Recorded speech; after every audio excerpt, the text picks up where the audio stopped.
নমস্কার বন্ধুরা, সবাই কেমন আছেন? আশা করি খুব ভালো আছেন। আপনাদের আশীর্বাদে আমিও খুব ভালো আছি।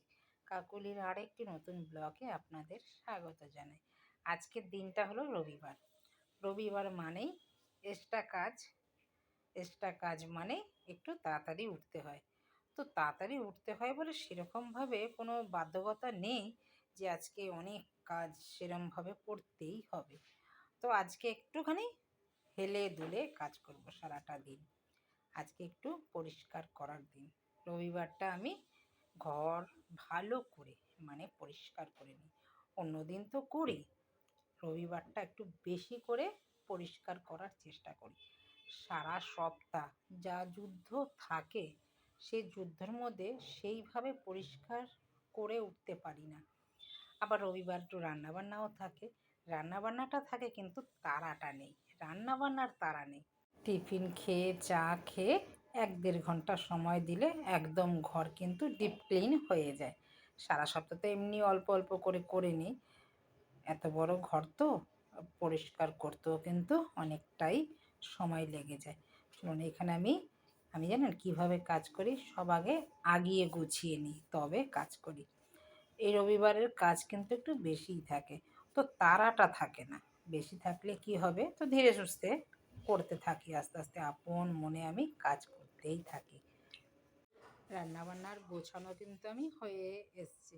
রান্নার জলটার গুছিয়ে রেখে দিলাম, যেহেতু আজকে জল লাগবে। আর আজকে রবিবার মানেই তো স্পেশাল। তো বাগানে এসছি জানেন আপনাদের দেখানোর জন্য, কি সুন্দর যে ফুল ফুটেছে। এই ফুলগুলো আপনাদের না দেখালে আমিও মিস করব, আপনারাও মিস করবেন। এক একটা জবা খালি দেখুন, এত যে ভালো লাগছে। আর এই যে পালং শাকগুলো সব তুলে ফেলবো, কাল পরশুর মধ্যে সব তুলে ফেলে আবার নতুন করে চারা বসাবো। এখন তো গরমের সবজি বসাবো। আর এইখানে দেখুন, আপনাদের দেখাতে এসছি কেন, সকালবেলা প্রথমে বাগানে এসছিলাম, এসে দেখি না কারি পাতার মধ্যে অনেক ফুল হয়েছে। আগের বছরও ফুল হয়েছে, তো সেইভাবে না আগের বারে না সামনেটা যে যায়নি। এবারে যখন সামনে দেখছি না, খুব সুন্দর গন্ধ ছাড়ছে ছাদে। আমি ভাবছি কোথা থেকে গন্ধগুলো ছাড়ছে। দেখছি কি, এই ফুল থেকে। ফুলটা তো দেখতে খুবই সুন্দর, কিন্তু চাপা ফুলের গন্ধ। আমি না কোনোদিন জানতাম না যে কারি পাতা গাছে ওই চাপা ফুলের গন্ধ পাওয়া যায়। বন্ধুরা, আপনারা কে কে জানেন আর কে কে এই ফুলের গন্ধ নিয়েছেন, আমাকে কিন্তু কমেন্টে জানাবেন। আমি কিন্তু বেশ সুন্দর গন্ধ পেলাম, জানতাম না কোনোদিন কারি পাতার যে এত সুন্দর ফুলের যে গন্ধ হয়। আর আমার আশেপাশের দৃশ্য তো আপনাদের দেখতে খুবই ভালো লাগে, অনেকেই আমাকে কমেন্ট করে জানান। তার জন্য আবারও আপনাদের একটু শেয়ার করে দিলাম যে মনটা সকালবেলা এরকম দৃশ্য দেখলে না সত্যি মনটা খুব ভালো হয়ে যায়। এত সুন্দর দৃশ্য, সকাল বেলাটা, দুপুর বেলাটা, রাত্রে বেলাটা, যখনই এইরকম তাকাই আমি আশেপাশের চারিদিকটার মধ্যে, তখনই যেন এক এক সময় এক এক রূপে আকাশ যেন ধরা দেয় আমার কাছে। আমি দেখতে খুব ভালোবাসি আকাশ, চারিদিকের দৃশ্য দেখতে খুব ভালোবাসি, মনোরম দৃশ্য। চলুন এবার ঘরে যাই। ঘরে চলে এসেছি আবারও। এসে এবার এই থেকে থেকে একটু ভালো লাগার জন্য, যেহেতু কাজটা একটু বেশি তো, তার জন্য বিছানাটাও আমি চেঞ্জ করে নিলাম। অনেক দিন পরেই বলতে পারেন আমি বেড কাভারগুলো চেঞ্জ করলাম।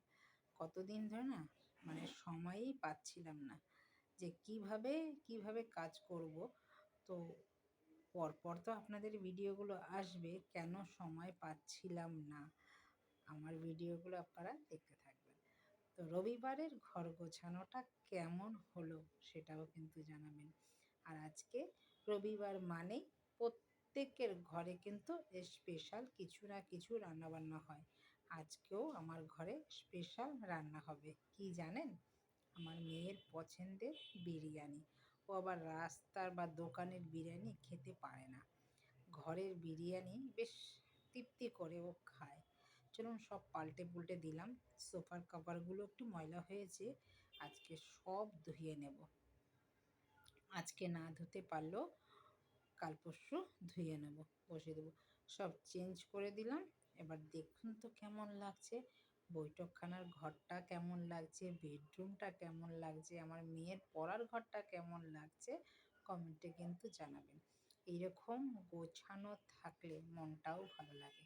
আর আমি কিন্তু রান্নার যা করব, বিরিয়ানি যে বানাবো, সব কিন্তু আমি গুছিয়ে রেখে দিয়েছি।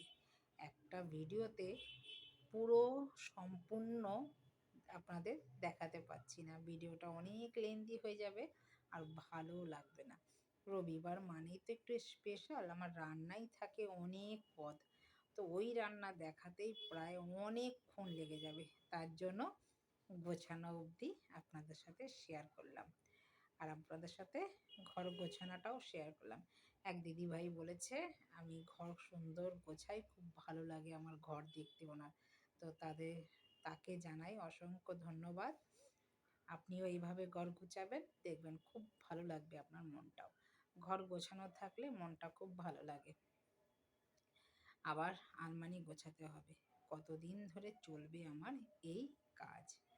দেখুন তো এবার কেমন লাগছে, পুরো ঘরটা মোছামুছি করে ফেলেছি। আর এখন তো একটু গরমটা পড়েছে, অল্প অল্প একটু গরম পড়েছে, সেরমভাবে শীত আর নেই। তো এখন কিন্তু প্রচণ্ড পরিমাণে ধুলো হচ্ছে, আমার ওপরে খুব ধুলো হয়। একবেলা যদি না মুছি এই ফার্নিচারগুলো পুরো ধুলোর প্রলেপ পড়া থাকে। তো সেটা না নিজের কাছে দেখতেও ভালো লাগে না। নিজের কাছে যে জিনিস দেখতে ভালো লাগবে না, সে জিনিস নিয়ে আমি থাকবো কি করে বলুন? চলুন, আমার কিন্তু ঘরও গোছানো হয়ে গেছে, মনটাও শান্তি। এবার দেখুন আমি যে রান্না করব সব গুছিয়ে নিয়েছি। তো রান্না করতে আমার বেশি সময় লাগবে না, চান পুজো দিয়ে রান্না করে নেব। তো ভিডিওটা প্রায় বাজে 12টা, আমি একটু চা খাবো, মেয়েও একটু চা খাবে। তো ভিডিওটা আমি এখানেই রাখছি, দেখা হচ্ছে আবার নতুন একটি ব্লগে। সবাই ভালো থাকবেন, সুস্থ থাকবেন। ভিডিওটা যদি কোথাও ভালো লেগে থাকে, লাইক কমেন্ট শেয়ার করে চ্যানেলটিকে সাবস্ক্রাইব করে পাশে থাকার অনুরোধ রইল। যারা আমার চ্যানেলে নতুন আছেন তারাও কিন্তু পাশে থাকা বেল আইকনটিও প্রেস করে রাখবেন। তো দেখা হচ্ছে শিগগিরই নতুন একটি ব্লগে। সবাই ভালো থাকবেন, সুস্থ থাকবেন। নমস্কার, টাটা।